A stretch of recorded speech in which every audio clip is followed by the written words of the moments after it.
Part 2 of the Chapter 15 lecture looks at all of the different media elements available to retailers to use to communicate with their customers. And we're going to start by talking about traditional media elements and then continue the conversation by talking about the non-traditional media elements. So when we think about traditional media elements, this is the traditional advertising methods that have been used for over 100 years or over 50 years in order to communicate to customers. So the first element here is a newspaper. Retailers use newspapers because they are great for reaching a local audience and also because there's a very short lead time. So retailers can change their messages very often in the newspaper in order to communicate the latest sale prices or the newest products that they have available for consumers. And when you advertise in the newspaper, you can actually advertise in the newspaper by taking out an ad on the print, or you can create a freestanding insert like a weekly circular or a group of coupons and insert that into the paper for customers to pull out. So there are two different ways that retailers use the newspaper to communicate with their customers. Another traditional media element is a magazine. Magazines are best for reaching a national audience. So you do generally have national retailers using magazines. You don't see many local retailers or small independently owned retailers advertising in magazines because they are a national medium. So magazines are great for the larger retailers to use, but they do have longer lead times. So you generally, as a retailer, have to be a bit more prepared, and you can't change your ad once it's been sent off to the publishing company without paying a fee. So you have to know what you're going to say, a few months in advance, and then you have to be prepared with your sale messages or your product messages a few months before they actually go into play at the store when you're advertising in a magazine. The third traditional media element we're going to talk about is direct mail. Direct mail includes any brochure, catalog, advertisement, or printed material that's delivered to the customer through the mail. One big advantage of direct mail is that you can personalize it. So customers do appreciate getting something that's mailed directly to them with their name on it. So retailers, if they have accurate information in their consumer databases, they can personalize these messages that they're mailing. One downside to direct mail is that mailing costs continue to get higher due to both the print cost and then the postage cost as well. So if you think you are a national retailer and you're mailing out, 1 million brochures or 1 million postcards every couple of months, that postage obviously adds up pretty quickly. Another form of traditional media is television. Television can be used both nationally or it can be used on local TV stations. So television is a media element that is more traditionally used by large national advertisers, but is growing a bit among smaller retailers, small local retailers who just take out one 30-second spot at the local TV station. The benefit to retailers here is that TV does have sound and visual elements, and so they get a chance to be a bit creative in their advertising. The one downside to TV, as you can probably imagine, is that it's very expensive to produce and buy a television spot. So that does limit those local retailers a little bit, which is why TV is generally used by national retailers. Radio, on the other hand, is used more by local retailers because local radio stations reach a local audience. And so it's less expensive to reach a large group of people on the radio than it would be to take out a TV commercial. You can easily target your customers through specific channels. If you know people who shop at your store like country music, you can put your ad on the country station, hip hop, blues, whatever it might be. The one disadvantage to radio is that today radio really has become background noise to most consumers. Consumers listen to the radio while they're doing other things, driving in the car, doing yard work, doing homework. And so if they're not tuned in, they may miss your message. Another form of traditional advertising is through sales promotions. Sales promotions are incentives or excitement building programs that encourage your customers to purchase a product. So the most common form of sales promotions used by retailers are coupons. Coupons offer discounts on the price of specific items when they're purchased by a consumer. Coupons can be issued both by manufacturers and by specific retailers. So there's an example down there at the bottom.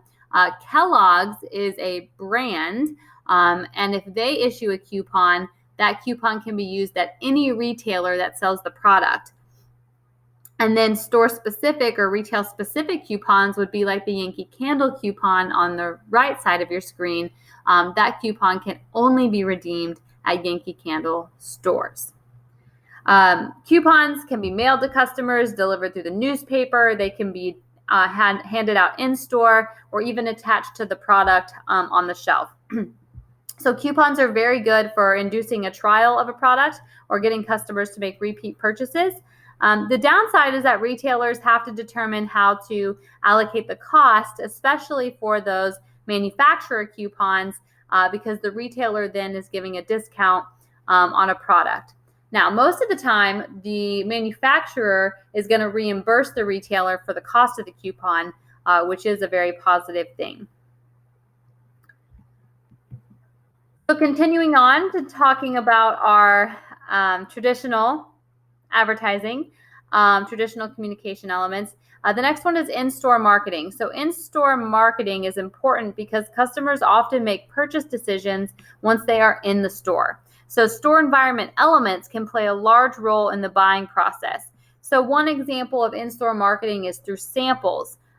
Samples offer the customer an opportunity to try a product before they make a buying decision. So it helps induce trial of a product. Samples can be very expensive because the retailer often has to just pay the cost of the product, so they're not making any profit on the product that they give away. But if it induces enough trial and it gets enough customers to make the purchase, it's a very positive thing. So another type of in-store marketing would be special events. And so special events are sales promotion programs and in-store marketing events that combine different seasonal events, cultural events, sporting events, or even musical events with their products and with their retail store. So the example here on your screen, when Barnes & Noble's released the Hunger Game DVDs in their stores, they invited the stars of the movie to come and sign copies of the book and the DVD if they made a purchase. So you had to make a purchase in order to get in line to meet the celebrities. So that special event drew consumers into the store and encouraged them to make a purchase. Event sponsorship also falls into this category. So we see sports sponsorships the most by retailers, whether that might be sponsoring an arena, the name of an arena. A retailer might buy the right to put their name on a NASCAR car or a uniform. And they do that because you can reach a large group of people at one time. So the next tactic that I would like to introduce you to is public relations. So retailers have a couple of options when they are deciding how to reach consumers through public relations. And the first method is through what we call cause-related marketing, which is when a business or a retailer forms a partnership with a charity in order to market their product and hopefully increase sales. So brand specific, you might have seen Yoplait, Save Lids, Save Lives. You might have seen Dove, the campaign for Real Beauty. So these products are associating themselves with a charity in order to increase awareness and also increase sales. This happens with retail as well.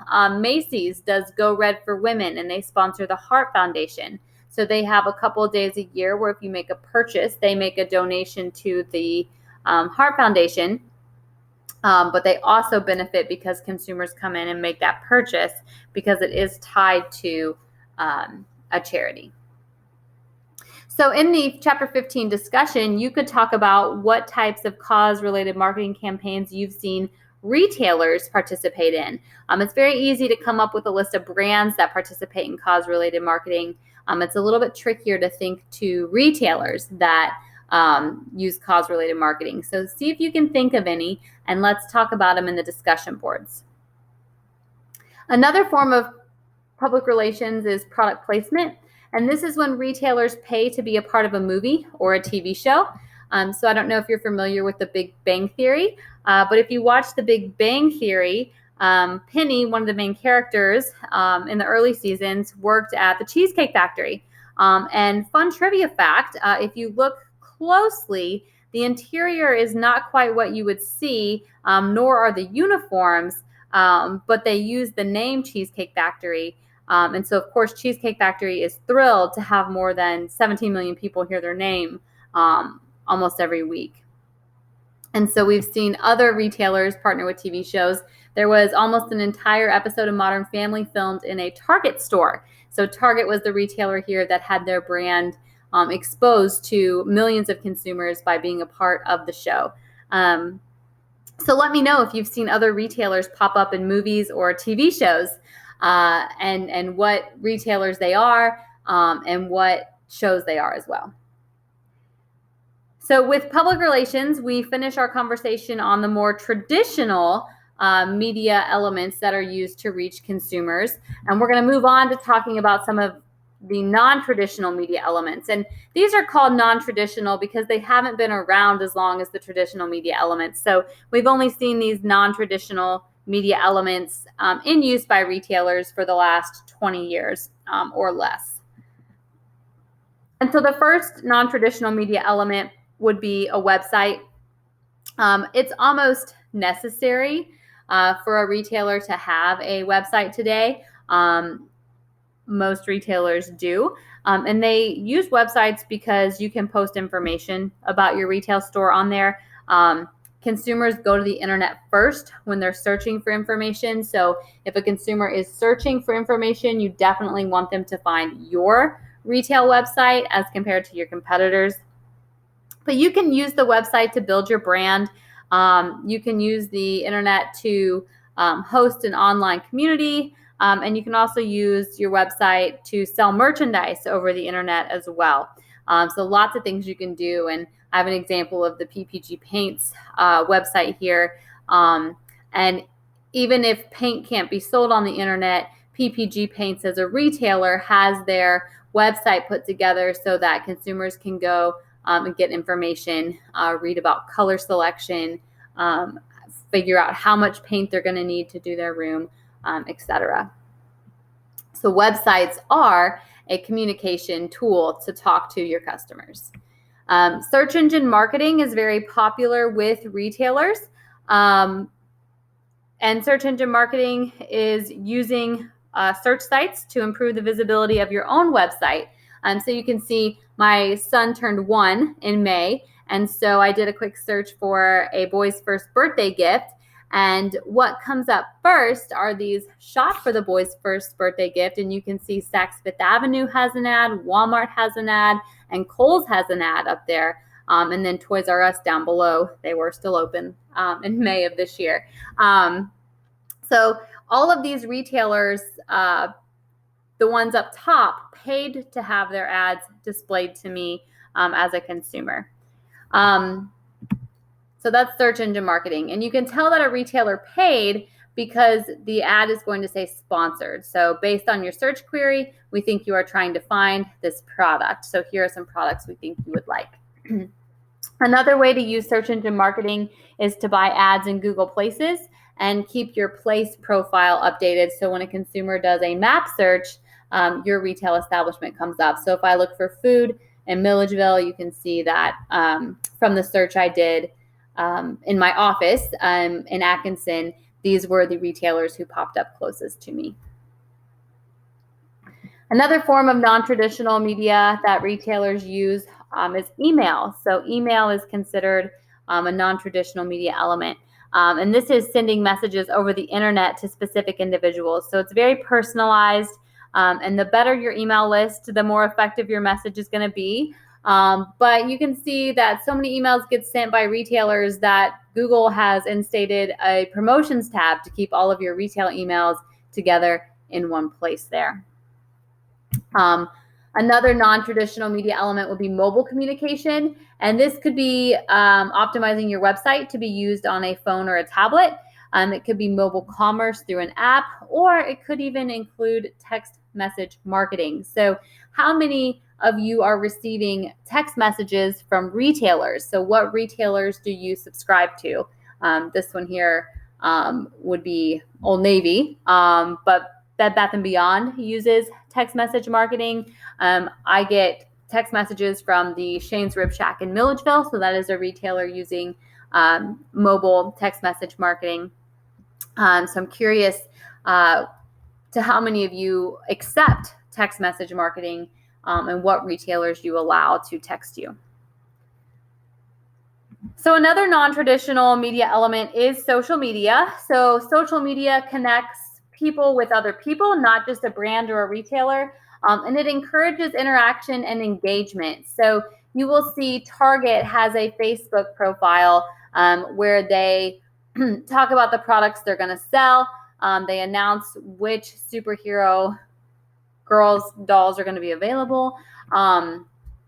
Best Buy uses Twitter to talk about the products that they sell. And even small independent boutiques commonly use Instagram to show pictures of the outfits that are for sale in their stores. And so these social media sites give consumers a place to look for information, ideas on the products and services that they want to buy.